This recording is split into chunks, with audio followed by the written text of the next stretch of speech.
So as you guys know, everybody went to Fanatics Fest this week, right? Everybody. It seems like everybody went there. Active players, non-active players, like everybody was there. But apparently, Dennis Rodman, MJ's former Chicago Bulls teammate, also attended Fanatics Fest. Excuse me. And during his visit, he made some comments, and we got the video for y'all, where I was like, okay, now this disrespect is getting out of hand. Like the way LeBron always gets disrespected by players is just out of control right now. Please paste the first part of your script right here. Now.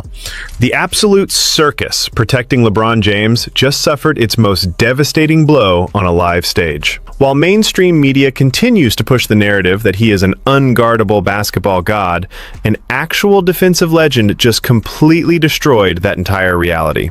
We need to dissect this beautiful live television execution right now before the network wipes the footage completely. Drop your thoughts down in the comment section right now.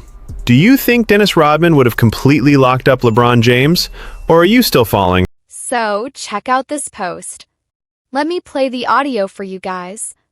It says Dennis Rodman believes LeBron James would probably be the easiest guy he ever had to guard. What? The easiest guy to guard in his entire life? Really? We need to discuss the absolute madness that just unfolded at Fanatics Fest. As you guys know, literally everybody in the basketball world showed up to this event. You had active players, retired legends, and media talking heads filling up the entire venue. But the real highlight of the weekend came when Michael Jordan's former Chicago Bulls teammate, the legendary Dennis Rodman, took the stage. He was asked a very direct question about how he would match up against LeBron James in a hypothetical game, and his response completely set the internet on fire. LeBron's probably the easiest guy I ever guarded in my life. I ain't lying. He's the easiest guy I can guard. I don't think he has obedience probably to his size. He's like 6'10" or 6'6" and stuff like that, but that don't mean anything. I'll make him go left all day long. I'll make him shoot that damn jump shot, but he ain't even worth shit. So, look, I love LeBron. LeBron's done great things in this world, man. I love LeBron. He's a great player. Rodman looked right out at the crowd and stated unequivocally that LeBron James would be the absolute easiest guy he ever had to guard in his entire life. He literally laughed and said he would just force him to go left all day long and make him shoot that outside jump shot. The crowd went completely wild, and you could see the sheer panic on the faces of the media hosts because they are completely unaccustomed to hearing anyone speak with that level of raw, unfiltered honesty about the corporate golden. Yo, did you guys hear what Dennis Rodman just said? He claimed LeBron James would be the easiest player he ever defended. He said he'd just force LeBron to his left and make him take a jumper because according to him, LeBron can't shoot at all. The funniest part of the entire clip is watching Rodman's brain process what he just said in real time. Right after he completely dismantled LeBron's entire offensive arsenal, he suddenly realized that he had strayed completely off the corporate script. He immediately tried to catch himself and went straight back into the generic player playbook, nodding his head and saying, "But I love LeBron. He has done great things for the world. He is a great player." It was a hilarious moment because you could tell the initial statement was his 100% genuine basketball assessment, while the second part was just the standard public relations safety net that modern athletes use to avoid getting blacklisted by the media network. Did you guys just hear the absolute disrespect coming from Dennis Rodman? This is wild. Rodman really has no filter at all. But if you watch closely at the end, he catches himself. Like most NBA players, he realizes he took it a bit too far and tries to walk it back with some respect. Let me replay it so you can see it. Watch him realize, oh snap, I shouldn't have said that, and then quickly add, oh, but I love LeBron. But I love LeBron. It's insane. Just pay close attention to the very end. LeBron's probably the easiest guy I ever guarded in my life. He's the easiest guy I could guard. I don't think he has obedience. But guess what? This isn't even the first time the five-time champion has voiced this exact opinion. There is secondary footage floating around from past interviews where Rodman was asked the exact same question, and he went into even greater detail about why LeBron is such an incredibly simple assignment for an elite defender. In that previous clip, Rodman explicitly noted that LeBron possesses absolutely zero real moves. He stated plainly that the only single thing LeBron knows how to do is run straight down the floor like a runaway freight train. He commented that his former teammate, Scottie Pippen, would have completely shut his down before Rodman even had to switch onto the assignment. He concluded that the modern game is just far too simple, and the only real advantage LeBron possesses is the fact that he weighs 260 pounds at 6 feet 8 inches. Let's actually analyze the strategic basketball reality of what Rodman is saying here, because the internet is currently throwing a massive tantrum. We need to establish a very clear distinction. Rodman isn't saying that LeBron James is a bad player who cannot score points in a regular NBA game. The guy is the all-time leading scorer in NBA history, so obviously he knows how to put the ball in the hoop against standard defensive schemes. What Rodman is talking about is a strict, unassisted, one-on-one playoff matchup where there are no screens being set, no mismatches being engineered by the coaching staff, and no help defense arriving from the weak side. If you look at the matchup from a pure physical standpoint, the standard argument from LeBron defenders is that his sheer size and strength would allow him to just bully Rodman into the low post. But anyone who actually possesses an educated understanding of basketball history knows that argument is completely hilarious. LeBron James is not a polished, technically sound post player. He has never possessed the footwork of a Kobe Bryant or the spatial awareness of a Hakeem Olajuwon. His entire post game relies entirely on using his weight to back smaller defenders down until he is close enough to use his athleticism. But you cannot back down Dennis Rodman. This is an individual who regularly guarded Shaquille O'Neal one-on-one in his prime. Go back and watch the archival footage of the Bulls matching up against the Orlando Magic or the Los Angeles Lakers. Shaq would try to establish low post position, using every ounce of his 300-plus-pound frame to back Rodman down under the rim, and Rodman wouldn't move a single inch. He possessed arguably the strongest, lowest base of defensive stability in the entire history of the sport. He would plant his feet, place a single forearm against Shaq's lower back, and completely neutralize the most dominant physical force the league had ever seen. If Shaq couldn't move Dennis Rodman backward in the paint, LeBron James is absolutely not doing it. So if the post-up option is completely off the table, LeBron is forced to face Rodman up from the perimeter.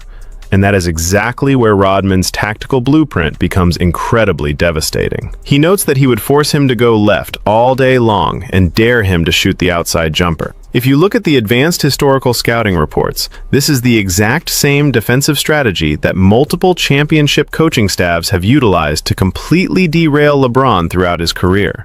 Look back at the 2011 NBA Finals, when the Dallas Mavericks pulled off one of the greatest upsets in sports history. Former Maverick Brendan Haywood openly discussed how their entire defensive game plan was built around forcing LeBron to shoot outside of 15 feet, because their data showed his shooting percentages plummeted to around 37% whenever he was denied access to the restricted area. The San Antonio Spurs utilized the exact same blueprint during the 2007 finals, sagging off him by 5 feet, daring him to settle for the jumper, and completely sweeping the series as a result. Even Kobe Bryant famously exposed this exact structural flaw during a legendary live television moment at the All-Star Game. At the time, Kobe was well past his athletic prime, right around 34 years old with heavy miles on his legs. LeBron was 28 years old, sitting right at the absolute peak of his physical powers with the Miami Heat. The corporate media was loudly proclaiming that this version of LeBron was the greatest individual player the world had seen since Michael Jordan. But during the closing minutes of that All-Star game, Kobe decided to test that theory. He stepped up, initiated a one-on-one defensive assignment against LeBron, and completely locked him down. LeBron's ego immediately bought into the challenge, but the moment he realized he couldn't beat the older legend off the dribble using pure speed, he did something incredibly telling. He started desperately calling for a screen to switch the defender off him. Imagine being labeled the potential greatest of all time, and you are actively calling for a pick-and-roll screen just to get a 34-year-old defender off your back. Kobe fought right over the top of that screen and cleanly blocked LeBron's jump shot from behind. It was an incredibly embarrassing moment that completely pulled back the curtain on his offensive limitations. Yet his modern fanboys look you dead in the face today and pretend the footage doesn't even exist. If you want to understand just how vulnerable LeBron's handle truly is when facing relentless, high-pressure on-ball defense, you only have to look at the hilarious historical reality of Jonathan Simmons. Years ago, a video went viral showing a defender completely clamping up LeBron James for an entire possession, forcing a turnover without any weak side help. The internet quickly discovered that the individual executing this elite defensive lockdown was a guy who had literally been working as a UPS delivery driver just a couple of years prior. Jonathan Simmons had actually paid $150 out of his own pocket just to attend an open tryout for the Austin Spurs in the G League.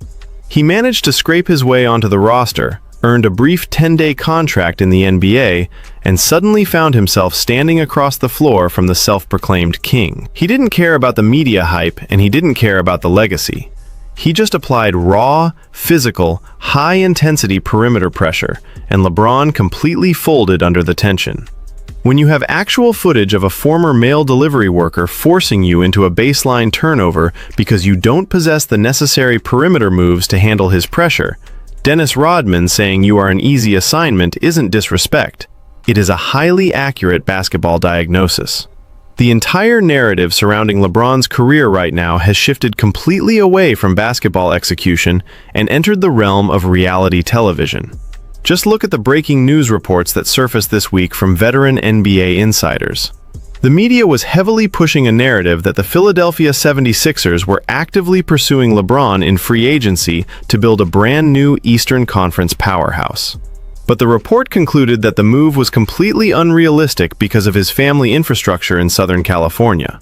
The insider noted that his daughter is firmly entrenched in her private school social circles and her youth volleyball career, meaning that moving the family to a new market like Philadelphia would introduce a massive level of lifestyle upheaval. Let's look at that logic for a quick second, because it is absolutely hilarious.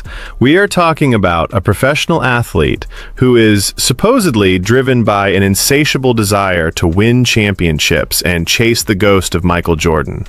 But the corporate media wants us to believe that he cannot join a superior basketball roster because his daughter has a volleyball schedule in. Please paste the next line or paragraph from your script, and I'll rewrite it right away. If a player is genuinely committed to winning at the highest level during the final years of their career, they move to the city where the championship roster is located, and the family stays in their multi-million-dollar mansion for the 9 months of the season. It happens every single year with hundreds of professional athletes across the globe. The reality is that the basketball has become entirely secondary to the luxurious lifestyle infrastructure of Southern California. The mainstream media will continue to run interference for these narratives because their entire corporate survival depends on keeping the LeBron myth alive. They need the public to believe that every single regular season point he scores at this stage of his career is a historic miracle, rather than the natural statistical accumulation of a guy who plays zero defense, hunts transition layups, and controls the entire front office infrastructure of his franchise. But the older generation of athletes, the guys who actually played in an era where you had to earn your status through physical warfare and individual accountability, are completely fed up with the facade. Dennis Rodman walked onto that Fanatics Fest stage with zero corporate filter, spoke a basic basketball truth that every film room analyst already knows, and completely shattered the media illusion in less than 30 seconds. LeBron James has had a phenomenal career, but the idea that he is a flawless offensive engine who would terrify the greatest defenders of the 1990s is an absolute joke. Rodman would have forced him left, dared him to shoot, and completely erased him from the floor. The corporate protection shield is officially falling apart, and Dennis Rodman just reminded everyone what real defensive confidence sounds like. Let me know down in the comments if you think the old school legends are completely right about LeBron's offensive limitations.